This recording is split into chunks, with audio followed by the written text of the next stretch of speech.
Bom dia a todos. Agradeço ao professor Daniel por estar aqui com vocês. A gente vai aprender juntos, né? Porque, conforme o professor Daniel disse, nós estamos começando a engatear no Estado. Então, daqui a pouco eu vou pôr um slide aqui que vocês vão ver que essa ideia de novo ensino médio, ela já vem se arrastando por uns 3 anos. Esse ano, que é o último ano de estudos, a gente vai, que se intensificou o processo de implementação do novo ensino médio. Mas, antes da gente falar um pouquinho do ensino médio, desse novo ensino médio, a gente tem que pensar um pouquinho nesse documento que é a BNCC, a Base Nacional Comum Curricular. Essa BNCC, ela trabalha com um viés de 10 competências gerais, que são, vamos dizer, os pilares da BNCC. Então, quando nós, que somos alunos, nos dispomos a trabalhar com a BNCC, entender essa BNCC, a gente tem que pensar nesses 10 pontos que está aí. Conhecimento, pensamento científico, crítico e criativo, produções artísticas, comunicação, cultura digital, autogestão, argumentação, autoconhecimento e autocuidado, empatia e cooperação e autonomia. Então, segundo os propositores da BNCC, aqueles caras que se debruçaram sobre a BNCC, a partir do momento que nós entendermos essas 10 competências que nós precisamos executar no nosso dia a dia, nós iremos conseguir uma ética e sermos mais democráticos, mais sustentáveis no quesito da economia. Isso vai funcionar? Não sabemos, conforme o professor Daniel disse, isso pode cair em pouco tempo. Para a gente que estuda a educação, para a gente que estuda história, que é o meu caso, eu sou professor de história na rede estadual, a gente percebe que um grande vacilo, uma grande falha da educação do Brasil são os sucessivos projetos que são criados.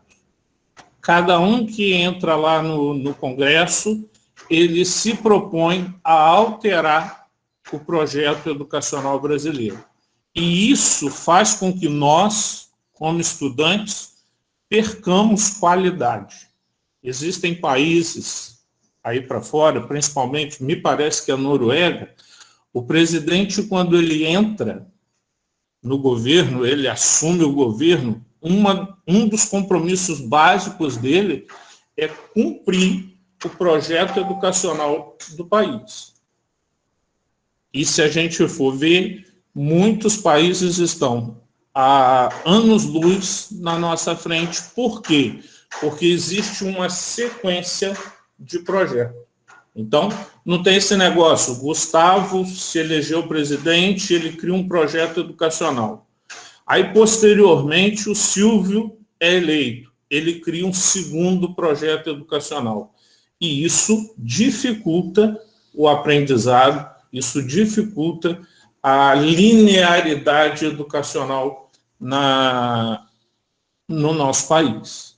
E a BNCC é um documento criado e que vai ser um dos suportes desse novo ensino médio que a gente vai ver um pouquinho dessa trajetória desse ensino médio. Esse novo ensino médio, ele começa a ser desenhado em 2017, com uma lei 13.415. Em fevereiro, eles começam essa trajetória do novo ensino médio. E aí, todo projeto ele passa por etapas, né, de construção, a sua elaboração, tem os momentos de discussões e escrita, e não foi diferente com o novo ensino médio na educação. Aqui eu trouxe um slide do Rio de Janeiro, porque é o estado que eu trabalho para ele. Mas aí cada estado ele tem a mesma linha de discussão, só que com algumas alterações do Conselho Estadual de Educação, que vai mudar, né? Cada estado tem o seu Conselho Estadual. Então, a gente começa o início lá em 17, depois da aprovação desse novo ensino médio inicial, das propostas iniciais, passa para uma equipe pró-BNCC, em junho do mesmo ano. Depois nós temos a questão, né, no próprio mês de junho, nós temos discussão e escrita do documento orientador, temos a criação do Comitê de Implementação da BNCC, isso em dezembro de 2020, envio desse documento ao Conselho Estadual de Educação em janeiro de 21. E aí vocês percebam que de janeiro para hoje é uma correria danada. Por quê? Esse documento ele vai para o Conselho Estadual em janeiro. Quando chega em fevereiro, se cria um formulário de escuta dos professores, algo muito repentino que foi jogado para nós, né, o que a gente achava, sem a gente conhecer os fundamentos e as bases desse novo ensino médio, dessa BNCC e da sua implementação. No próprio mês de fevereiro, análise das matrizes, dessas matrizes que vão compor as novas disciplinas, isso foi passado para a gente em fevereiro.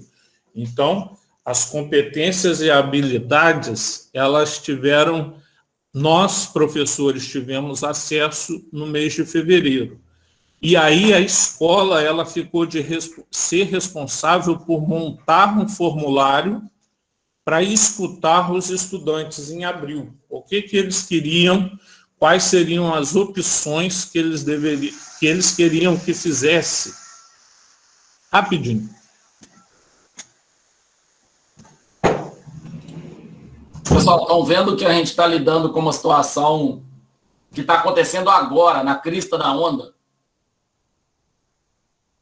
Olha só, janeiro de 21, fevereiro de 21, abril de 21. Tudo muito rápido. Entendeu? É tudo muito atual. E vem acontecendo de uma forma muito rápida. E aí, basicamente, esses alunos, eles tiveram que fazer uma opção nesse formulário de escuta para saber as áreas de interesse deles. Se eles estavam interessados nas humanas, para estudar, e depois a gente vai ver o porquê disso, se eles estavam interessados nas ciências biológicas, ou matemática e suas tecnologias, ou a área de português. Por quê? Porque cada escola, teoricamente, ela terá uma dessas bases como primícia norteadora do estudo. Nós teremos, e vamos ver mais à frente, as matérias da base curricular e teremos, vamos dizer, disciplinas agregadas, que vocês vão entender ali como que vai funcionar. Coisa que nós nunca tivemos isso no ensino médio, que são opções de disciplinas, né? Que quando a gente chega na faculdade, a gente até estranha, eu agora não vou seguir mais a minha turma, eu vou fazer uma disciplina X, Y, e isso agora vai ser possível dentro da escola. Agora, nós ainda não sabemos a que ponto teremos essa liberdade de criar disciplinas. Isso ainda não foi passado para a gente pela regional. A gente sabe que teremos eletivas, mas a que ponto nós ainda não sabemos. Pode falar. Sérgio, eu tava conversando esses dias com uma pesquisadora, ela estava falando que num dos países que ela foi, a turma se desloca de uma sala temática para outra sala temática. Não é igual aqui, que a turma fica fixa e o professor troca de sala com os assuntos. Lá nesse outro país, você tem a turma se deslocando para a sala temática. É que eu não entendi muito bem. Cada escola vai ter um foco de conhecimento, é isso? Sim. Deixa eu tentar responder para ele, o Zé Sérgio, porque o Zé Sérgio vai responder a coisa na lei. Eu vou responder a coisa na prática, porque como eu não sou funcionário do Estado nem do município, eu posso responder na prática. Vamos lá. Qual é o olhar romântico da história? É você ter uma liberdade de contratar profissionais e você ter uma formação mais ampla, mais bonita. Então, se eu tenho um aluno com uma vocação para uma área, eu posso disponibilizar profissionais para ajudar esse aluno naquela área que ele mais gosta. Vamos trazer para a prática, vamos tirar do romantismo. Na prática, se eu tenho 5 professores de português, a minha linha é português. Não importa se eu tenho um aluno bom ou ruim em português. É a mão de obra que eu tenho para trabalhar. E aí, se eu não tenho professor de geografia, não vai ter geografia, se geografia não é obrigatório. É assim que funciona na universidade, é assim que funciona nas escolas particulares, é assim que funciona sem regulação. Para vocês terem uma ideia, quando eu voltei do meu mestrado, eu trabalhei numa das maiores universidades do Brasil, que é a Unipac. Já deve ter ouvido falar. 150 e tantos polos. O polo específico que eu trabalhei, o coordenador fez uma reforma de grade de curso e ele criou todas as disciplinas que ele dava aula. Todas. Por quê? Porque se ele não tivesse professor para dar aula, ele assumia. Entenderam como é que é o negócio? No mundo real? Então, assim, a parte ideal é maravilhosa. Poxa, você ter uma formação específica, é você ter profissionais de cada uma das áreas contribuindo para esse aluno já escolher antes qual é a grande área que ele vai trabalhar. Na prática, eu tenho muito medo do que vai rolar, mas vamos seguindo a conversa. Conforme o professor Daniel exemplificou de uma forma tranquila. Aqui em Pádua você tem 6 escolas estaduais. Então, pode ser que, por exemplo, a escola do centro, ela fique com as ciências humanas e matemática. Aí aqui no Serga, aqui em frente à rodoviária, tem uma outra escola estadual. Aqui fique com matemática e as ciências biológicas. Então, assim, na teoria, é isso que até hoje nós temos conhecimento que poderá acontecer. Mas aí, nesse meio, você não pode esquecer que já tem um sindicato brigando, já tem grupos da sociedade questionando esses formatos. Então, assim, hoje funcionaria dessa forma. Igual o professor falou, a minha escola tem muito professor de português. E os caras são bons. Então, vamos trazer a área de ciências humanas, de português, de língua portuguesa para aqui. Você terá as outras disciplinas também, mas o forte da sua escola será a língua portuguesa. E você vai entender isso mais para baixo quando tiver uma tabelinha que foi feita. E aí, né, seguindo discussão dessa BNCC nas unidades escolares, nós fizemos isso, cada uma das áreas se reuniu e estudou, né, a sua área específica a fundo, o que concordava e o que discordava. Claro que a gente sabe que nós estamos no Brasil e vai ser aquilo que já está pronto, não vai ser levado em consideração as nossas discussões. Isso aí, tirando o romantismo, né, da democracia que eles tentam, né, passar para nós, está pronto. Nós discutimos para que no final eles falem, os professores participaram, a escola participou, mas isso a gente sabe que na prática não vai funcionar.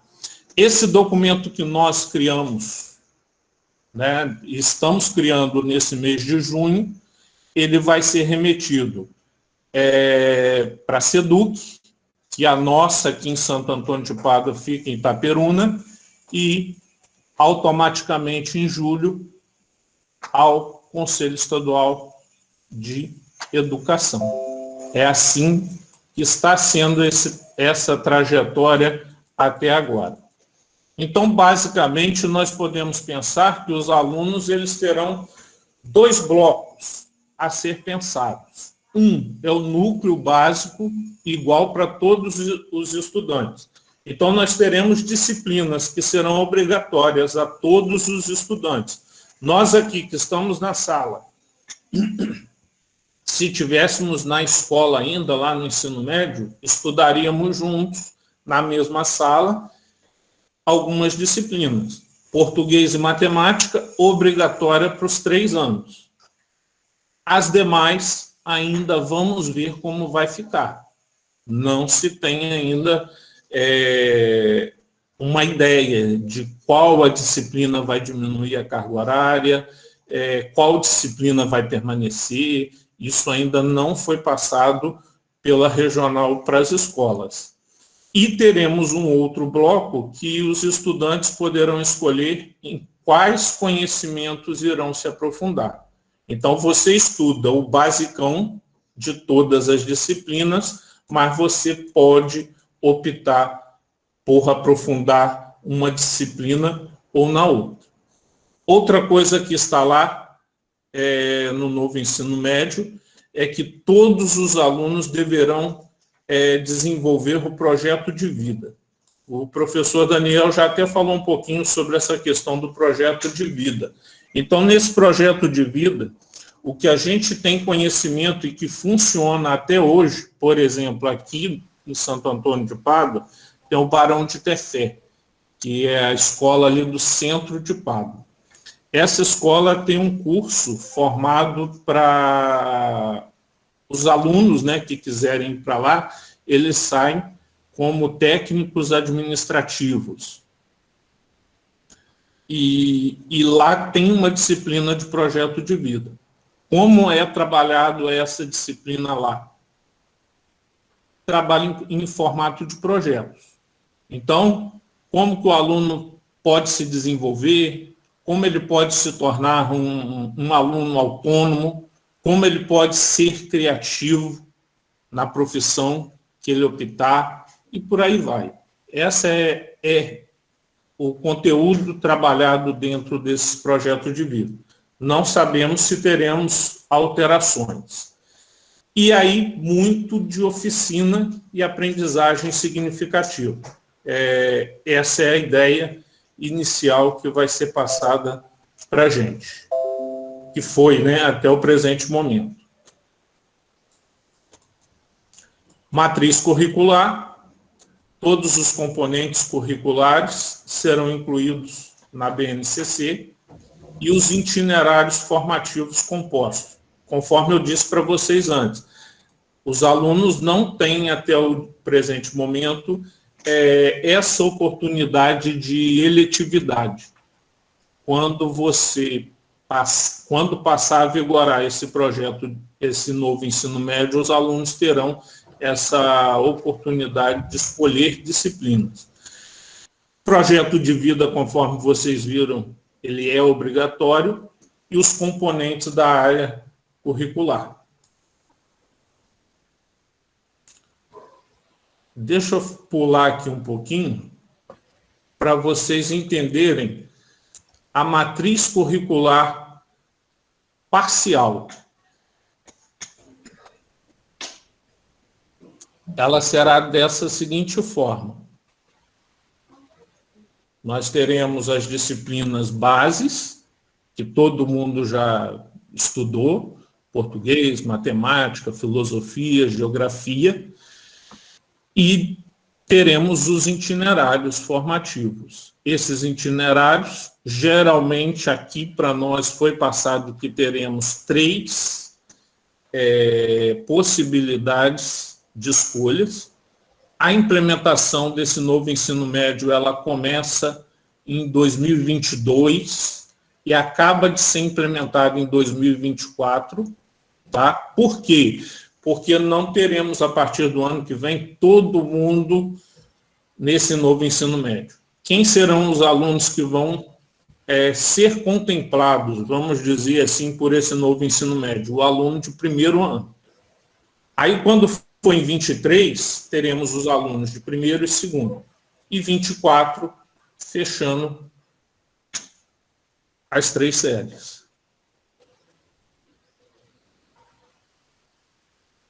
E aí, nessa parte de baixo, sem ser a parte vermelhinha aqui no final, tem as áreas, os componentes por área. Então, você vai estudar lá história, que é o meu caso. Beleza. Mas você quer se aprofundar em história, você faz a sua opção por mais uma disciplina nesse itinerário formativo, para estudar mais história e menos as outras disciplinas. Essa é a ideia até o presente momento. Perguntas até aí? Professor Daniel, quer acrescentar alguma coisa? Então, tem uma observação importante, galera, que é exatamente essa tabela dessas áreas de conhecimento que a gente vai trabalhar, tá? A gente já está trabalhando com essas áreas na disciplina de aplicativos educacionais e com vocês a gente vai trabalhar diretamente com essas áreas. Então, assim, volta fazendo favor, Zé Sérgio, lá naquela imagem. Sim. Isso. Então, assim, ao invés de vocês, de quando eu perguntar, que área vocês querem, e vocês me responderem, eu quero biologia, ou eu quero matemática, ou eu quero filosofia, vocês já vão responder ciências humanas, ou ciências da natureza, ou linguagens, e é responsabilidade de vocês escolher, dentro dessa área de conhecimento, um componente curricular, uma unidade e uma aula. Tá? Eu não faço essas escolhas para ninguém. Então, por exemplo, aplicativos educacionais, o que a gente fez? Uma pessoa vai trabalhar com a área de linguagens, a outra pessoa vai trabalhar com a área de ciência da natureza, por exemplo.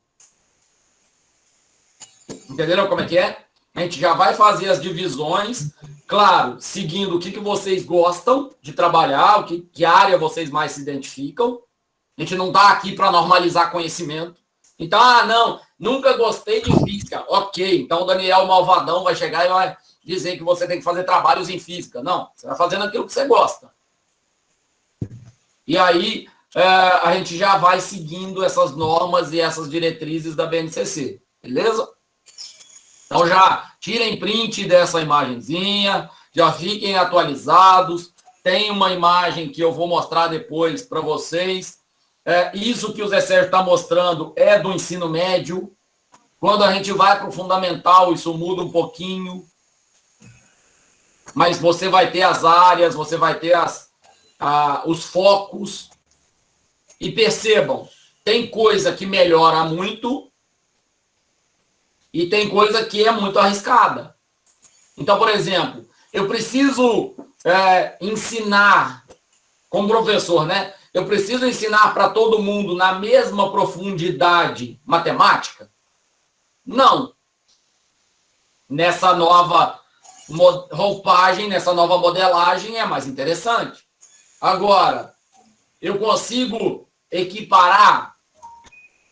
O grupo que quiser se aprofundar em matemática vai se aprofundar. O grupo que quiser se aprofundar em biologia, física e química vai se aprofundar. Aí já entra numa outra questão, que é qual é a liberdade que eu tenho de contratação de professor, qual é a liberdade que eu tenho de qualidade de profissional para trabalhar, e todas essas questões. Um dos problemas, e aí é legal demais o Zé Sérgio estar aqui, porque ele é um extremo exemplo disso, é o seguinte: a realidade da sala de aula é uma realidade que envolve o seguinte: eu e o Zé Sérgio temos essa característica muito grande em comum. Se você vai prestar concurso para ser professor do estado, do município ou, no meu caso, da universidade, você tem que definir a sua área de conhecimento e a sua área de trabalho. Vocês preferem trabalhar em 4, 5 escolas, 3, 4 escolas, 2 cidades diferentes, igual eu já fiz, igual o Zé Sérgio já fez, ou trabalhar numa escola só ou no máximo em 2? Óbvio, a resposta é uma só ou no máximo em 2. Se você está dando aula numa faculdade particular, o que você precisa fazer para trabalhar em 1 ou 2 instituições só? Pegar uma carga horária maior de aulas naquelas 2 instituições. Poxa, mas seu curso tem quantas matérias que você pegaria? 2, 3? Você vai ter que trabalhar em 4, 5 universidades. 4, 5 faculdades. Então, o que acontece? O Zé Sérgio, ele é formado em História, Sociologia e... mais o que, Zé Sérgio? Filosofia. Filosofia e fez Ciências das Religiões, né? Fiz. Aí vocês, de fora, a gente olha e fala assim: nossa, caramba, que currículo bagunçado, que currículo misturado. Não. Questão de afunilamento para a qualidade de vida dele. Ele sabe que ele agora tem que sair de casa para ir para 1, 2 escolas trabalhar. Se ele só dá aula de história, ele vai dar aula num monte de escola para ele poder cumprir a carga horária dele. Ou então o salário dele vai baixar porque ele não tem a quantidade de aulas que ele poderia ter. Entenderam a diferença? Então, assim, claro, tomem cuidado com a formação de vocês para que ela seja uma formação mais adequada para o trabalho que vocês querem, mas vejam a qualidade de vida de vocês. Adianta nada você ter uma formação de, não, eu só dou aula de programação em Java. Maravilhoso. Você dá aula em quantos cursos? Você consegue ser professor da pedagogia, programação em Java? Não. Você consegue ser professor de ciências naturais? Não. Você consegue... Percebem o problema? Então, assim, eu tenho muito essa característica. Eu estava conversando esse final de semana aqui em casa, e do nosso curso inteiro, tem 5 ou 6 matérias que eu não daria de jeito nenhum. O resto é questão de 15, 20 dias para me preparar e eu assumo. Cálculo 6, cálculo numérico, redes, banco. Banco eu até daria razoavelmente, mas não é a minha área, eu não gosto muito. SO não é a minha área, não gosto muito, apesar de já ter tido dispensa no mestrado de disciplina por causa de SO. Mas percebem? Conseguem entender? E a gente está numa área que a gente não está numa área específica. A gente está numa área de tecnologia. A gente precisa saber conversar com os profissionais todos. E para saber conversar, não quer dizer que eu tenho que saber tudo de história para orientar o trabalho do Zé Sérgio. Quer dizer que eu tenho que ter serenidade, empatia, pezinho no chão, para poder conversar e entender que tem coisas que eu não faço a menor ideia da área dele, tem coisa que ele não faz a menor ideia da minha área, e é para isso que existem as parcerias.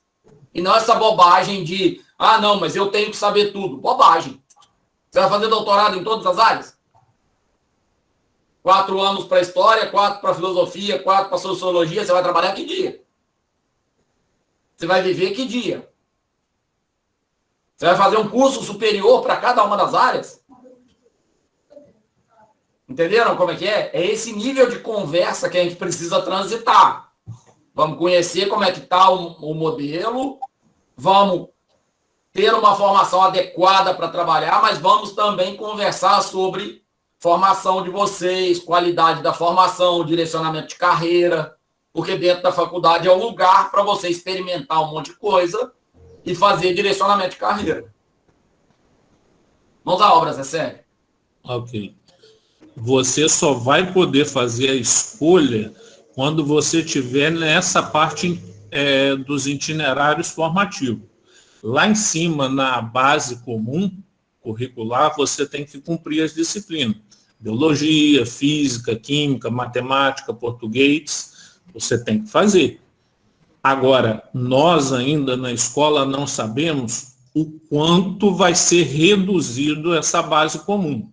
Por exemplo, eu sou professor de história, tenho 2 aulas de história. 2 aulas no primeiro, 2 no segundo e 2 no terceiro ano. Eu não sei se, a partir do ano que vem, com o novo ensino médio, isso vai reduzir para mim a 4 aulas. Não sei. Vamos supor, 1 no primeiro, 1 no segundo e 2 no terceiro. Não sei. Ou 2 no primeiro, 1 no segundo e 1 no terceiro. O diretor, ele também pode, né? O diretor regional, por exemplo, Itaperuna, na nossa região aqui, pode fazer um combinado. História, só vai ter história no primeiro ano. Então, o aluno vai ter 4 aulas de história no primeiro ano e não vai ter mais história. Isso pode acontecer. Ele só poderá, às vezes, optar por história nessa parte dos itinerários formativos. Conseguiram perceber o risco? Pode continuar, Zé. Pode. Então, assim, é um risco. Nós, da rede estadual, municipal, nós estamos entrando num túnel que a gente hoje não sabe muito bem o que vai acontecer até 24. A gente não sabe qual vai ser essa estrutura base que o Estado vai fornecer para a gente caminhar nos próximos anos. Então, eu, como professor de história, posso ter história somente no primeiro ano. E aí eu tenho que dar essa disciplina, né, os conteúdos todos que se veria durante os 3 anos, ou selecionar, conforme a gente faz nos cursos profissionalizantes, né? Então, isso pode acontecer. E isso vai ter que se refletir nos critérios de seleção. Por quê? É o que eu falo com vocês sempre, galera. É o seguinte, eu sou contra o Enem ou vestibular ou qualquer coisa desse tipo? Sou. Por que eles existem? Porque a quantidade de vagas de ensino superior é menor do que a quantidade de vagas necessária de egressos de ensino médio. Se é menor, a gente precisa de uma prova ou de um meio qualquer para filtrar, para passar ao próximo nível. Como é que vai ser essa prova se a gente está falando de irregularidades de grade? Porque a grade numa cidade é de um jeito, no outro estado é de outro. E aí, por exemplo, a UF tem aluno de tudo quanto é lugar. Como é que o aluno de... O Leonardo acabou de falar que ele é de São Luís. Como é que o aluno de São Luís vai fazer Enem, vai fazer vestibular e vai estudar na UF? Se o Estado aqui tem uma outra forma de avaliação, e se a gente está falando, reparem, a gente está falando em 3 instâncias completamente diferentes. A gente tem uma instância municipal que lida com o ensino básico, a gente tem uma instância estadual que lida com o ensino médio e EJA, e a gente tem uma instância federal que lida com o médio técnico e com o superior. Só que esse intercâmbio não é claro. Então, qual é o problema do aluno sair do 9º ano e entrar no 1º do médio? É que a jurisdição, é que quem manda na estrutura do curso dele, primeiro é a prefeitura, depois é o Estado. Primeiro é a Secretaria de Educação do município, depois é a Secretaria de Educação do Estado. Vocês vão conseguir entender de uma forma muito óbvia que avaliar a diversidade de 9 escolas ou de 30 escolas é diferente do que avaliar a diversidade de 100 cidades. De uma escola em cada cidade diferente, com uma renda per capita diferente, com uma qualidade de emprego diferente. E a hora que você joga isso para o nacional, piora ainda mais. Então, existe já intrínseco ao sistema educacional um problema muito grave, que é o problema de desalinhamento entre a educação municipal, a educação estadual e a educação federal. Eles não falam a mesma língua. E aí você começa a ter regras do tipo essa que eu respondi agora. Ah, a regra da carga horária. Mas o que adianta? Eu dar 4 horas semanais para o Zé Sérgio da aula de História é a mesma coisa do que eu dar 4 horas semanais para o Gustavo da aula de História? Para o Daniel da aula de História? Para cada um de vocês da aula de História? Não. E aí você tem uma normalização de currículo que você chega para todo mundo e fala, olha, você é obrigado a tratar desses assuntos. Ok? Agora, eu vou tratar desse assunto com uma frase ou com um mês? Eu que decido. Desde que eu trate. Entenderam? A dificuldade? É isso que a gente precisa começar a entender desde já. A educação não é fácil resolver, ela está muito distribuída e dá uma dor de cabeça danada para a gente poder entender o cenário todo que é colocado. Vamos à obra, Zé Sérgio. Então, aí, continuando, dentro desses itinerários formativos, dentro desses itinerários você terá essas eletivas. Essa aqui você pode escolher o que você vai querer fazer. Essa é a opção que você vai ter. Projeto de vida é obrigatório. E esses componentes curriculares de áreas também você pode optar pelas escolhas. E aqui embaixo, né, eles trazem o objetivo desses itinerários. Aprofundar e ampliar os conhecimentos nas aprendizagens, consolidar a formação integral, promover valores universais, desenvolver habilidades. E aí, o que seria essa área de conhecimento aqui em cima, né? Esses componentes de área? Você faria o básico lá em cima, nos obrigatórios, as disciplinas obrigatórias, e nessa parte eletiva de baixo você poderia escolher linguagens, matemática, ciências da natureza e humanas, com o projeto integrador, que é a parte da formação técnica que o professor Daniel já disse. Agora entra a questão, que parte técnica, que formação técnica essas escolas vão oferecer? Será que o Estado vai poder ou ter condições de contratar profissionais? Ou será feita alguma parceria, né, com essas escolas profissionalizantes que nós temos aí, Senai, Senac, enfim, e por aí vai. A gente ainda não tem isso claro nos nossos estudos até o dia de hoje. O Estado não passou isso para a gente. Essa diversificação dos itinerários, né, segundo a teoria, é a fim de assegurar que os estudantes efetivamente realizem as suas escolhas. E aí, né, o que é importante na visão deles? A garantia de oferta de mais de um itinerário formativo em cada município, a oferta de atividades eletivas complementares e diversificadas a esses itinerários e a oferta por parte das unidades escolares ao longo de 3 séries do ensino médio. Então, os alunos terão essas disciplinas eletivas no primeiro ano, no segundo e na terceira série. E aí vem assim um ponto importante que deixa a gente muito receoso, principalmente quem não é da área de português e matemática, né? É essa parte aí que eu exponho para vocês.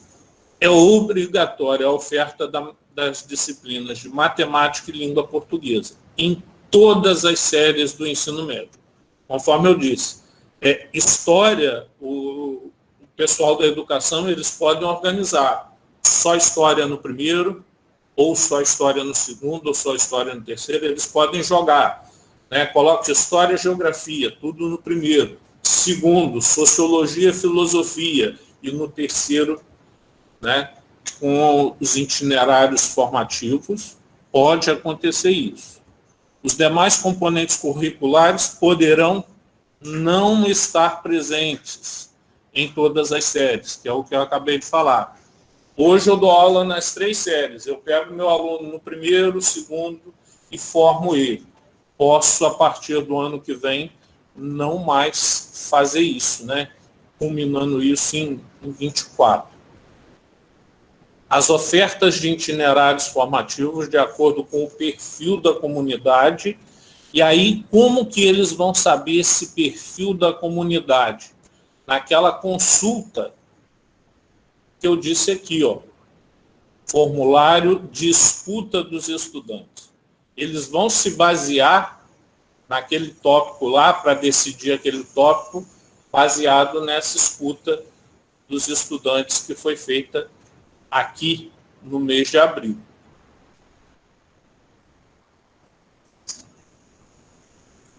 Desenvolvimento obrigatório do projeto de vida em todas as escolas, vai ter essa disciplina, e todas as matrizes manterão a mesma estrutura.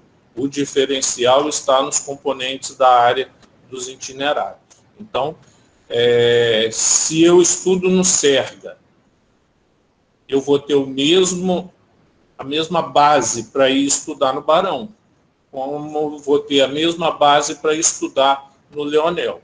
A única diferença vai ser nessas opções dos itinerários que a gente já viu. Isso aqui é só a parte escrita, né? Que nós já até comentamos lá em cima sobre a discussão da BNCC, das suas etapas. Isso aqui, esse dia D, foi um dia que sentamos por áreas, tá? Para discutir esses formulários que foi passado para a gente.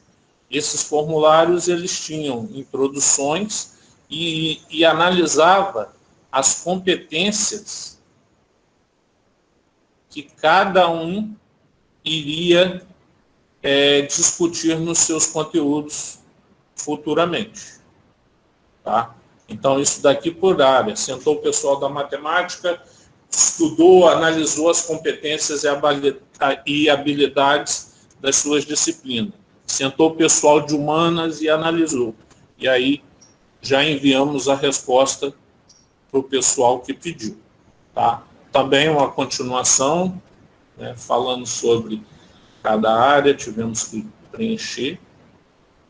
E Zé Célio, volta naquela lista de pontinhos ali, fazendo... Aí, deixa nessa tela aí, por favor. Nessa aqui? Pessoal, olha só, deixa eu tentar falar de um outro jeito que o Zé Sérgio acabou de comentar daquela lista ali atrás, para vocês conseguirem entender. Então, basicamente, qual que é a ideia do novo ensino médio? Existem as áreas do conhecimento aqui à esquerda e embaixo o itinerário formativo. O que é obrigatório? A abordagem da área de conhecimento, língua portuguesa e matemática. Isso é obrigatório nos 3 anos. Fora isso, a regra é municipal, ela não é por escola, ela é por município. Então, pode ser que você queira estudar, ou o seu filho, o seu primo queira estudar numa escola X porque é mais segura, porque é mais perto de casa, só que aquela escola X só tenha um itinerário formativo voltado para uma área que você não quer. E você vai ter que ir lá para o outro bairro, do outro lado da cidade, se a sua cidade tem 2 escolas, para poder estudar naquela outra escola. Então, o que o Zé Sérgio está dizendo? Olha, Tá vendo essa lista toda de áreas de conhecimento? A única coisa obrigatória é português e matemática. Poxa, mas então você está falando que biologia, física e química pode ter um dos anos só? Sim. Você está falando que inglês, geografia, história, sociologia, filosofia pode ter um dos anos só? Sim. E o que vai ser o resto? O que vai ser o resto? Itinerário formativo que, na verdade, é disponibilidade de profissional e interesse da escola, interesse das pessoas que estão negociando para poder gerar os profissionais.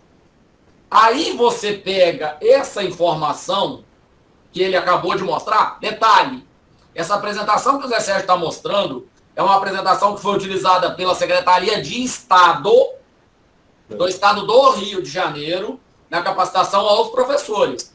A gente não está pegando um documento que ele acha ou que eu acho. Não, isso aqui é o PowerPoint, é o PDF que foi usado na capacitação deles. E aí você pega essa realidade e olha pelo lado do aluno. Você vira e fala, não, pelo amor de Deus, eu tive um monte de aula de química, física, biologia que não serve para nada. Eu tive um monte de aula de história e geografia que não precisava ser tão profundo quanto foi. Ok, concordo. Agora, vamos lá. Será que vai ter diversidade para todo mundo? Itinerário formativo para todas as possíveis áreas? Esse é o primeiro ponto. Agora, vamos chegar num ponto um pouquinho mais sério. Será que uma galera que estudou português e matemática durante 3 anos e o resto 1 ano só, tem capacidade para passar no vestibular da USP, que é um dos mais concorridos do Brasil? Ou, com o novo ensino médio, na verdade, a gente está restringindo ainda mais o acesso ao ensino superior?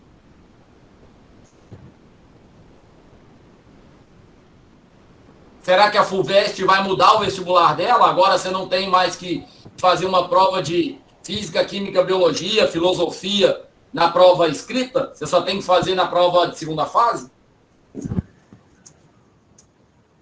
Na prova fechada? Só tem que fazer na prova aberta? Como que é isso?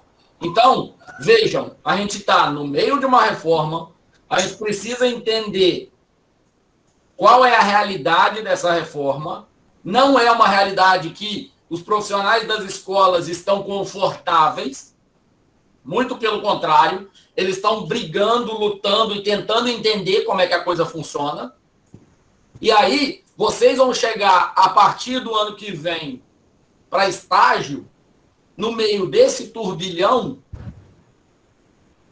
sem entender o tamanho do turbilhão, sem entender o tamanho da bomba que está explodindo.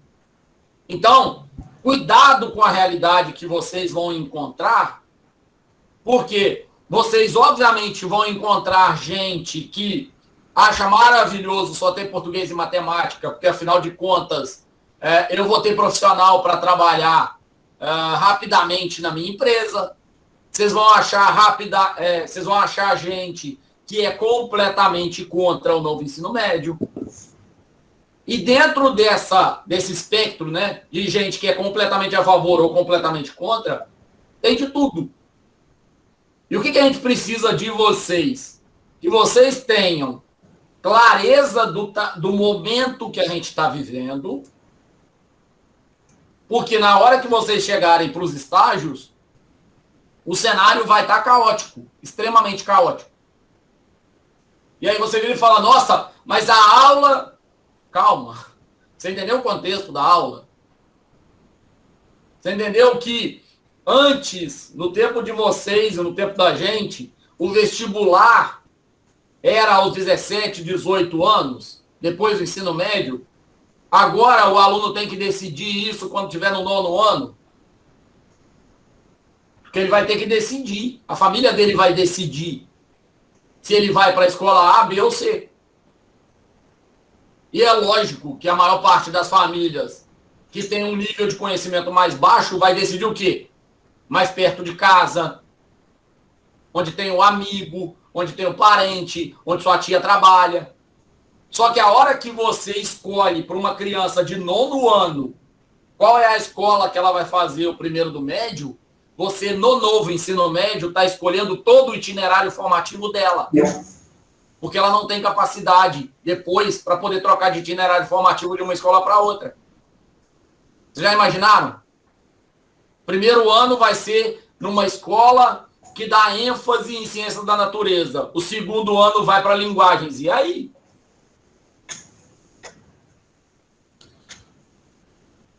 Entenderam o nível de complexidade da história? Do momento que a gente está passando? E claro, a tecnologia vai ajudar um monte? Vai ajudar um monte. Afinal de contas, vamos pensar no outro lado? Que algumas matérias vão ter menos ênfase, outras vão precisar ter mais ênfase.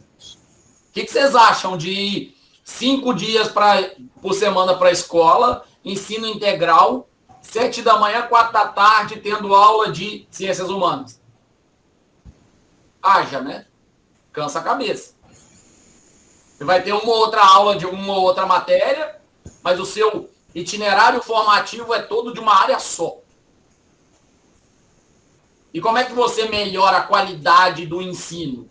Via tecnologia, via dinâmica, via projeto, via feira, via estudos extras. Porque tem os dois lados. Tem o lado de você olhar o copo meio vazio, que é, poxa, as coisas que vão sair. Mas tem o lado de você olhar a parte cheia do copo. Tem problema na parte cheia do copo. Que é você pegar esse aluno que agora vai ter que passar o semestre inteiro, o ano inteiro, tendo aula de um itinerário formativo. E é pesado. Imagina, seu segundo ano do ensino médio, você é doido para fugir da escola, para encontrar com seus coleguinhas, com as suas amiguinhas, e você tendo aula de ciências da natureza, biologia, física e química de manhã, de tarde e de noite. Pesado. Olha, não. Então, assim, na minha opinião, a demanda que o novo ensino médio gera para a gente é uma demanda absurda. Absurda. Porque os professores vão ter que fazer milagre para segurar essa galera dentro de sala de aula. E para cumprir a carga horária. Porque vocês chegaram a ver aqui embaixo que bonitinha a carga horária? A gente está falando um total de 5.500 horas em 3 anos. Vocês terem uma ideia, a nossa grade do curso tem por semestre 300 e poucas, 400 horas. Por semestre. Vocês têm 3.200 horas em 4 anos. Entenderam a diferencinha? Só de itinerário formativo você vai ter isso. Ou seja, a carga horária de curso de vocês é só itinerário formativo. Toda a carga horária de 2.160 horas aqui, ó, em 3 anos, é para a área de conhecimento. Ou seja, ensino integral em tudo quanto é escola, contratação de profissional pra caramba, construção de escola, ou estatização de escola, ou contraturno. Você vai ter escola municipal que vai virar estadual, ou você vai ter construção de nova escola. O problema é que não vão puxar matérias mais voltadas para uma área ou para outra. Vão olhar os professores que tem. Aqui, por exemplo, a UF tem 30 anos o curso de matemática. Vocês acham que, olhando para a comunidade aqui, sem conhecer direito as informações, você vai ter a maior parte de professores de qual área? E aí você vai ter uma distribuição desigual. Ah, eu posso ter itinerário formativo de ciências da natureza? Posso. Eu tenho profissional para isso? Não. Eu posso ter itinerário formativo de linguagens? Posso. Eu tenho profissional para isso? Não. Então é legal pra caramba você olhar e falar, não, calma aí, eu tenho 3 itinerários formativos ali, eu preciso que a cidade tenha 3 escolas e cada uma com um itinerário formativo. E a cidade que só tem uma escola? Se eu quiser fazer o itinerário formativo, eu tenho meu filho lá com 10 anos indo estudar em Miracema porque não tem o itinerário formativo aqui. O que vocês acham disso?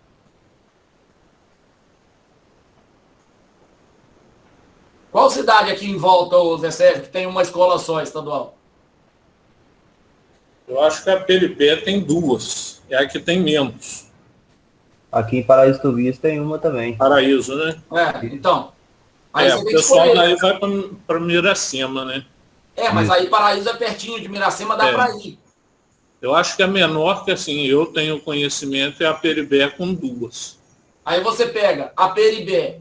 Essas 2 escolas vão escolher 2 dos 3 itinerários formativos. E se o meu filho ou o meu sobrinho quiser estudar o outro itinerário, o que eu faço? Boto ele numa van e transfiro ele para Pádua, transfiro ele para Itaocara, já no ensino médio? Que custo é esse? Quem vai arcar com esse custo? Ou eu vou abrir uma escola e levar profissional para lá? Entenderam a confusão? Reparem que a gente tem obrigação, a gente é da tecnologia, tá? A gente não é do partido A, do partido B, do partido C. A gente é da tecnologia. Sendo da tecnologia, a gente tem obrigação de se posicionar, de entender o cenário antes de chegar nele, de investigar antes de chegar no lugar, de ver os pontos positivos e negativos na nossa opinião e ver o que vai rolar. Aqui em Pádua, eu que não sou de Pádua, posso falar. Aqui em Pádua, eu tenho o panfleto guardado aqui em casa, porque na última eleição para prefeito, chegou um panfleto aqui em casa dizendo, eu já comentei com vocês, queridos pais, podem ficar tranquilos, porque se eu ganhar para ser prefeito, vou aumentar a educação integral na cidade. Seus filhos vão estudar ensino integral. E aí, na nossa reunião do grupo de pesquisa, eu chamei os meninos e falei, peraí, onde vai construir escola? Onde vai contratar professor? Porque não é simplesmente você pegar 3 anos e dobrar a carga horária. Estou falando com vocês, dobrar a carga horária do curso de vocês. Em 3 anos. O que vocês têm em 4 anos para fazer, eles têm o dobro em 3. Quase o dobro, né? Porque de 3.200 iria para 6.400, está indo para 5.500. Olha a doideira. Na minha opinião, tá? E aí vocês podem concordar ou discordar, na minha opinião, é um projeto de profissionalização. Por quê? Porque você tem um Instituto Federal com conhecimento ensino médio técnico. Você tem todo o sistema S com um curso de 100, 200, 300 horas e o cara vira batedor de martelo, furador de pedra, contador de nota de dinheiro, entregador de envelope. Já fui isso, tá? Já fui entregador de envelope, office boy. E aí você chega para um moleque de 10 anos, numa desigualdade dessa, você não vai construir uma outra escola, não tem mais a possibilidade de não gostei da escola, não me dei bem naquela escola, troco de escola, que agora só ela tem aquela linha formativa. E aí qual é a oportunidade que tem? Aí o pai chega para o Gustavo e fala assim, ô Gustavo, desculpa cara, não tenho dinheiro para você estudar em outra cidade, ou você escolhe as 2 áreas formativas que tem aqui em Aperibé, ou você começa a trabalhar na padaria do seu tio, na empresa do vizinho, ou seja, vai virar mão de obra. Vai ter 2 filhos, um salário, ser feliz para sempre, ganhando um salário mínimo ou 2. Entenderam como é que é? Então, assim, vamos entender a complexidade da educação. É por isso que eu criei essa disciplina antes. Porque eu quero conversar com vocês para a gente entender a complexidade da educação, para a gente poder mudar a educação direito.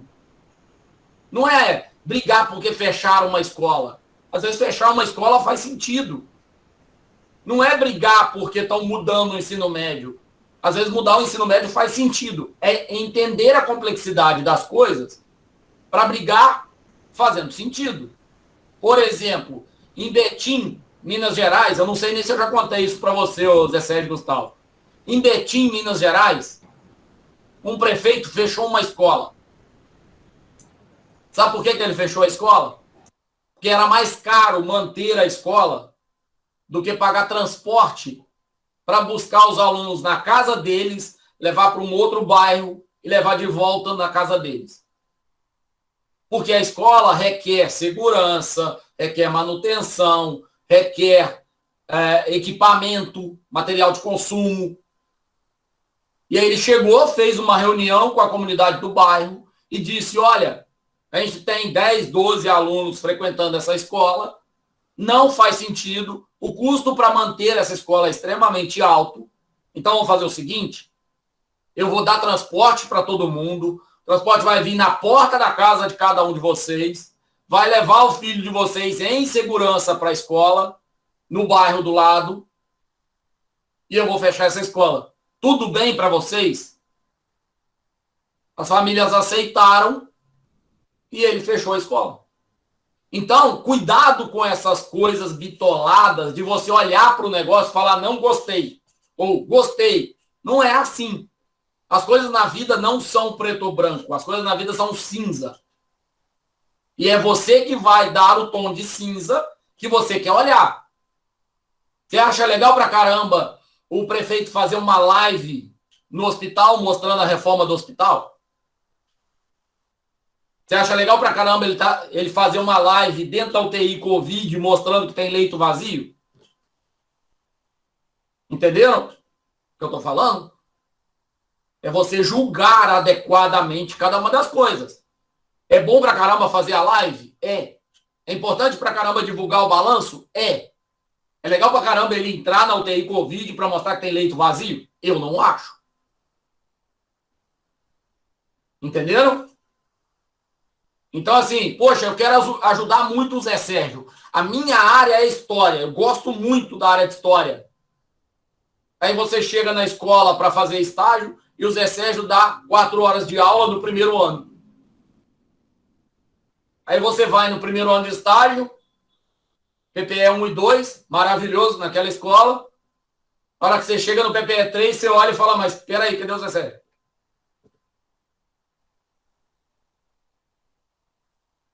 O problema é, você não se planejou adequadamente. Agora, o Zé Sérgio está pensando... Lembra que eu acabei de falar no início da aula? Que a gente precisa ser coringa e pensar na realidade? Sabe o que o Zé Sérgio está pensando agora na vida dele? Vai baixar a carga horária dele, ele vai ter que trabalhar mais aonde? Ele vai ter que gastar combustível para chegar mais aonde? Ele vai ter que fazer uma outra formação agora para dar aula mais aonde? Mas em qual itinerário? Porque vai começar a gerar esse movimento. Daqui a pouco não é a escola de perto da casa dele que tem o itinerário que ele pode. Aí ele vai ter que ir para uma outra escola lá do outro lado da cidade. Num bairro, às vezes, rival da família, num bairro, às vezes, complicado pra caramba. Não sei se vocês sabem, se acompanharam, teve um movimento de união das escolas de ensino médio em Pádua, que ficava um bairro de um lado, um bairro do outro, os moleques, né, de um bairro, os moleques do outro bairro, ali em frente à rodoviária, porque os bairros rivais foram obrigados a irem para a mesma sala de aula. Então, assim, vamos entender o nosso papel na sociedade, até onde a gente consegue mexer, e vamos entrar de pé embaixo para a gente poder contribuir. Agora, não pode vocês chegarem lá e ficar sabendo o que vai rolar. Tem que saber antes.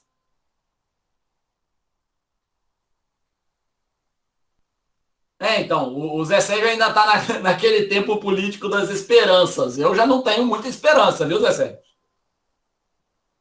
Não tenho esperança. Na verdade, para mim, é um projeto de governo de transformar a massa de adolescente em mão de obra barata, porque o Instituto Federal tem uma carga horária muito mais alta de professores, e por isso é muito mais barato para a União. E, na minha opinião, as universidades federais correm um risco absurdo com a publicação e a publicidade dos institutos federais, porque eles são mais baratos. A gente pode discutir isso numa outra aula. Mas a gente vai trabalhando à medida que as coisas vão acontecendo. E, claro, vai pensando em plano A, B, C, D, E, e vai vendo o que dá para fazer.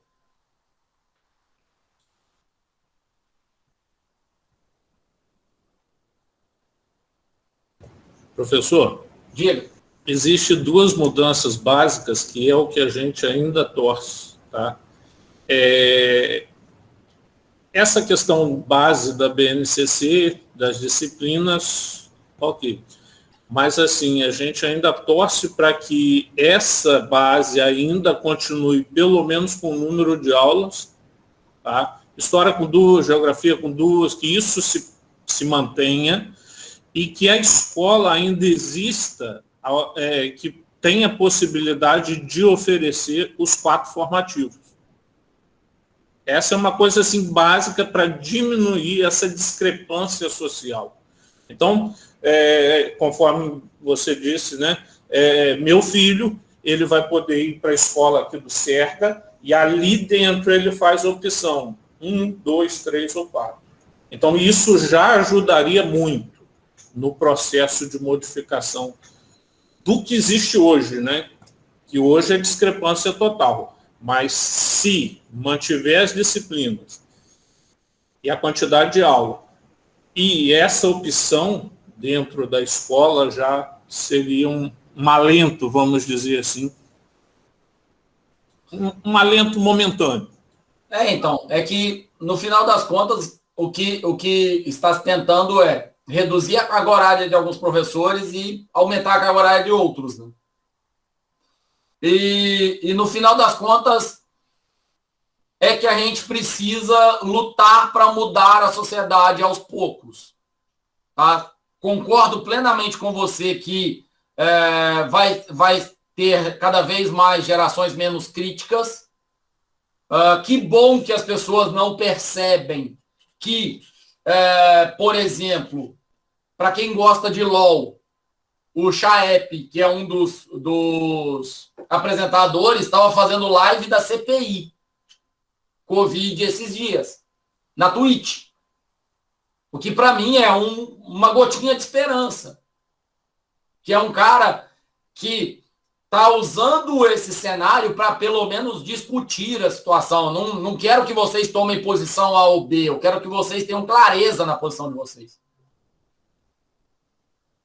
E aí, muito me agrada a ideia de ficar um jogo passando na tela e a galera discutindo coisa séria por trás, ficar uma série passando na tela e a galera discutindo coisa séria por trás. Então, assim, isso é bom. E aí, uma coisa é importante a gente parar para pensar. A hora que o Google colocou essas tecnologias de graça online e com colaboração, o PowerPoint Online surge porque o Google Apresentações existe. Na verdade, se a gente voltar um tempinho atrás, e aí eu vou dar outro sacode de realidade em vocês, e que depois vira popularmente um computador por pessoa, que na verdade no Google chama Chromebook. Se vocês procurarem, vocês vão achar. Chama Chromebook. Esse Chromebook, ele é um computador que não tem HD. Nossa, Daniel, mas não tem HD? Não.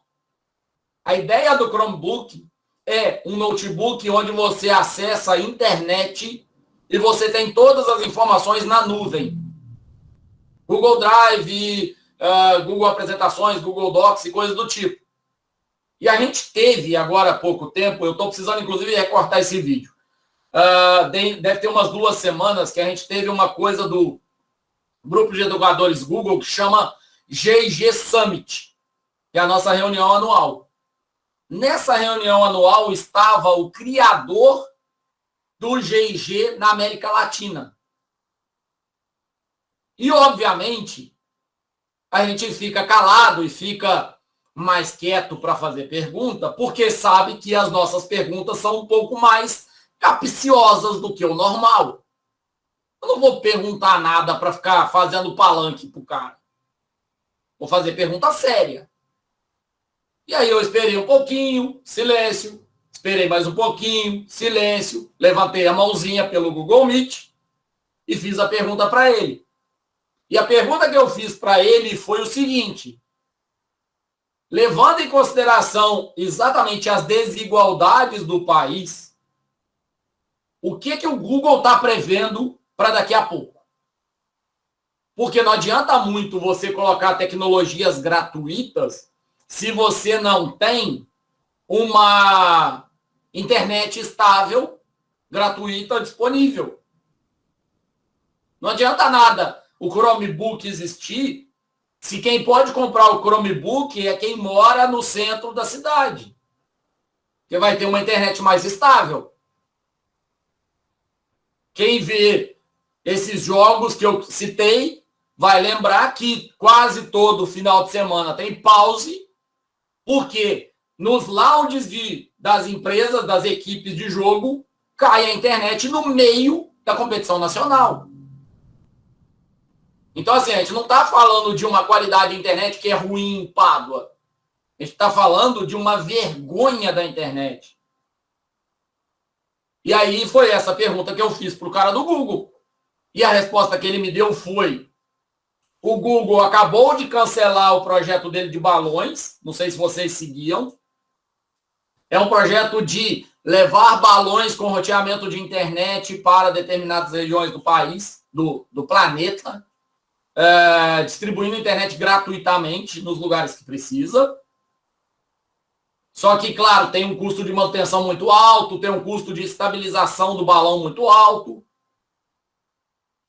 Mas, segundo o CEO do GIG na América Latina, em no máximo 10 anos teremos internet gratuita para todos. Como que isso vai acontecer? Via satélite. Eles estão mudando a modelagem de distribuição da internet. Estão mudando a tecnologia por trás da internet. E quem vai ter que lidar com essa coisa toda somos nós.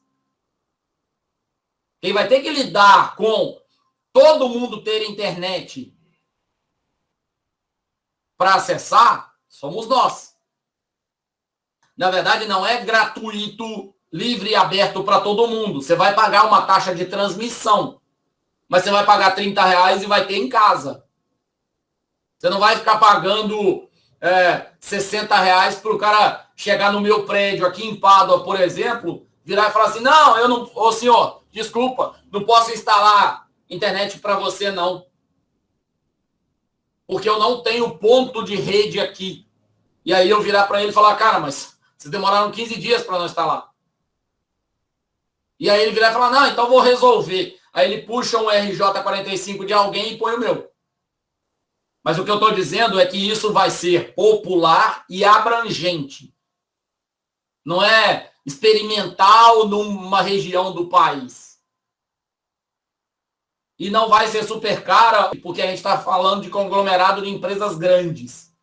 Tá? Eles vão entrar para popularizar. Exatamente a mesma ideia do que aconteceu com o telefone.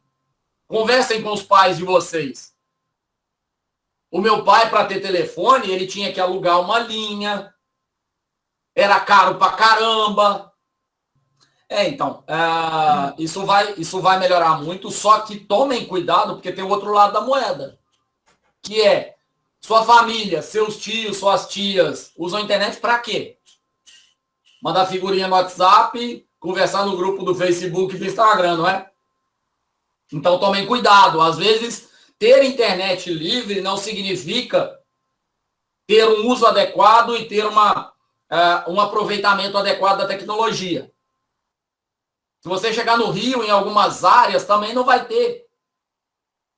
Se você chegar com um aparelho celular, cada um de vocês vindo de um lugar com uma operadora diferente, a hora que chegar em Pádua, uma operadora pega, outra não. Eu tive internet da Oi em Pádua que não pega direito. Aí eu tive que fazer o quê? Trocar por uma operadora de internet da cidade, porque ela pega bem, que é a Mila. Entenderam como é que é? Se você sai de Pádua e vai para Miracema, no final da primeira reta não tem sinal de celular. Se você sai para Pirapitinga, no final da primeira reta não tem sinal de celular. Então, assim, a gente precisa entender o nosso papel de tecnologia, que é o nosso papel social, para que a gente possa, claro, avaliar melhores alternativas e para que a gente possa antecipar os problemas para levar soluções adequadas. Levar o Minecraft para uma escola de Pádua é legal? É. Para qual escola? Para o CEPRA. Agora, você vai levar Minecraft para uma escola pública de Pádua e nem a UF vai dar conta. Vocês acham que o laboratório de informática que a gente tem lá, se eu colocar 20 alunos lá, o laboratório suporta Minecraft para 20 alunos?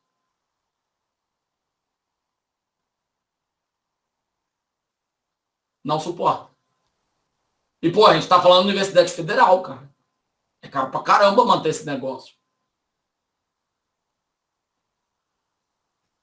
Uma coisa que eu digo para vocês é o seguinte: antecipem os problemas e cuidado com o que você vai investigar a fundo. Eu até hoje não tenho nada que eu me debrucei para investigar a fundo de questão social que eu não descobri que o buraco era muito mais embaixo. Você já passou por isso também, né, Zé Sérgio? Bastante. Não pode nem prosseguir. Você tem uma ideia? Pra vocês terem uma ideia, ano passado a gente foi oferecer... O tema do trabalho do Zé Sérgio é tecnologias Google para gestores. Diretor de escola. Conta para eles a história, Zé Sérgio. Enquanto eu tomo água e tento poupar minha garganta para mais 2 horas da garganta. A proposta inicial, a gente ia trabalhar a questão, a importância da tecnologia com os gestores. E a minha proposta inicial era analisar os programas que o Estado fornece, que é o Conexão, Educação, e aí era dividido uma parte para gestor e uma parte para professor. A importância disso no trabalho da educação, na parte administrativa. E aí foi feita essa proposta pelo professor Daniel para a gente trabalhar ferramentas Google. E a gente percebe assim que o desconhecimento era muito grande, as dificuldades dentro, não estou falando nem da porta da secretaria para fora, para trabalhar a tecnologia com os alunos. É muito grande.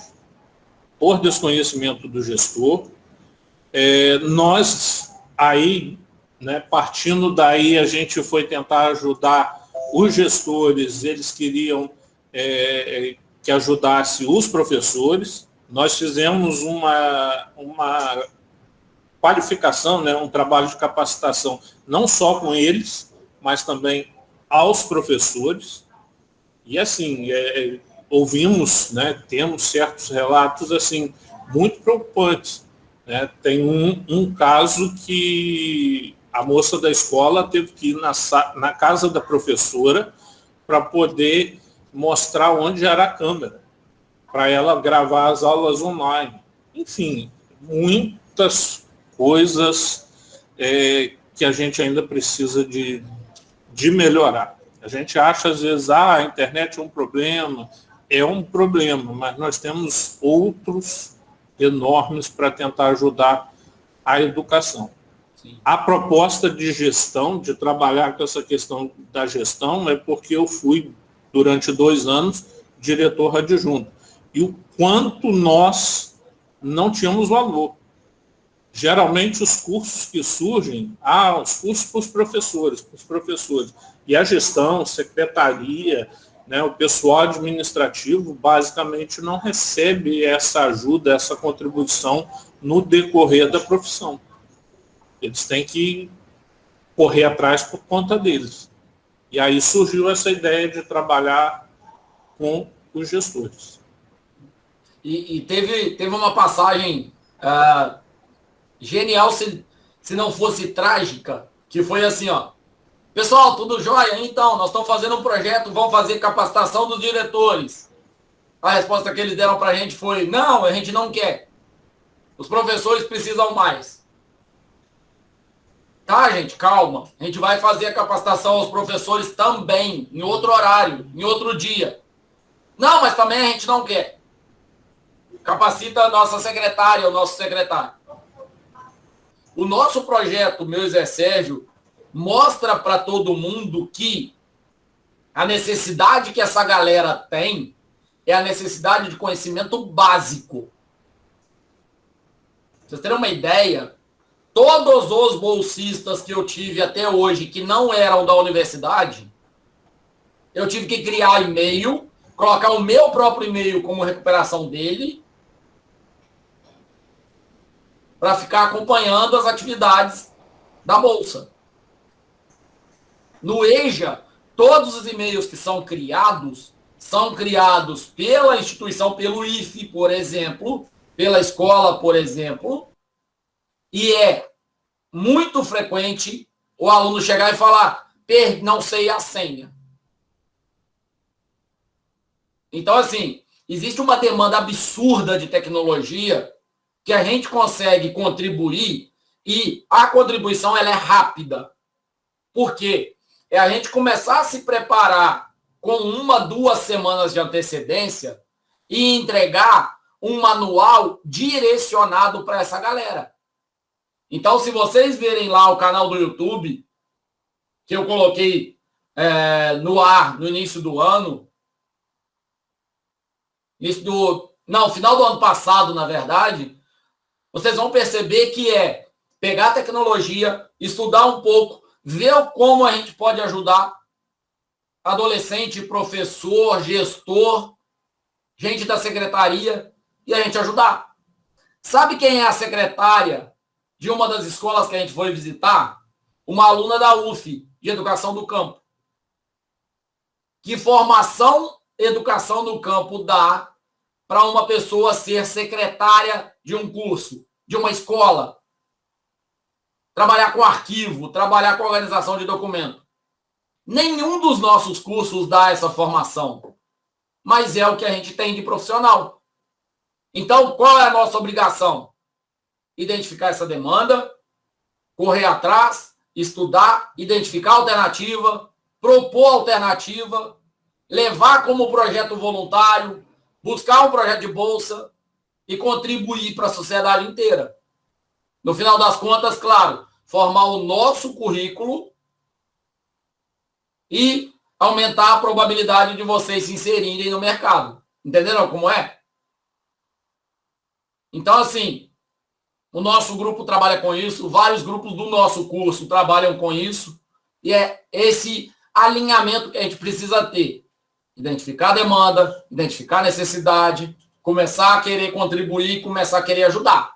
O primeiro passo, identificar o problema. O segundo passo é buscar como é que a gente pode contribuir para diminuir o tamanho do problema. E aos poucos a gente vai contribuindo, seja através de períodos de estágio obrigatório, seja através de períodos que a gente quer mesmo fazer. A gente, por exemplo, além de todo o trabalho que a gente faz, eu, Zé Sérgio e Gustavo, a gente está trabalhando em projetos extras. Por quê? Porque a gente quer contribuir para a comunidade da educação, a gente quer contribuir para a comunidade da cultura, a gente quer ajudar essa galera toda. Entenderam como é? Zé Sérgio, obrigado mais uma vez, obrigado, Gustavo, pela presença, obrigado, galera.